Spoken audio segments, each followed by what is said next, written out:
কেমন হয় রাজস্থানের নারীরা? কেমন তাদের অন্দরমহল? এ নিয়ে আমাদের কৌতূহলের শেষ নেই। চলুন আজকে একটু দেখে আসি কেমন হয় রাজস্থানের নারীদের অন্দরমহল। রাজস্থানের নারীরা সাধারণত সবসময়ের জন্য তারা মুখে এবং মাথায় ওড়না বা পর্দা দিয়ে থাকে। তারা সহজে কাউকে মুখ দেখাতে চায় না। কিন্তু বর্তমানে যে মেয়েরা রয়েছে তারা একটু আধুনিকতার পরিবেশে চলে এসেছে। কিন্তু তার আগের জেনারেশন যারা রয়েছে তারা একদমই পর্দাশীল থাকতেই ভালোবাসে, সে যে ধর্মেরই হোক না কেন। রাজস্থানের নারীরা কাজ করতে ভীষণ পছন্দ করে।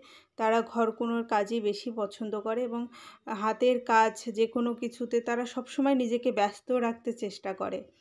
আর এদের অত্যন্ত জনপ্রিয় এবং প্রধান খাবার হচ্ছে রুটি। আর এখানকার মানুষ রুটি কতভাবে এবং কীভাবে বানানো যায় তা কিন্তু রাজস্থানে না আসলে বোঝা যায় না। এখানের রুটির বিভিন্ন রকমের করে খাবার, বিভিন্ন কিছু তৈরি করা, এগুলো রাজস্থানেই হয়ে থাকে। রাজস্থানের অন্দরমহলে সাধারণত বাহিরের কোনো পুরুষ প্রবেশ করতে পারে না।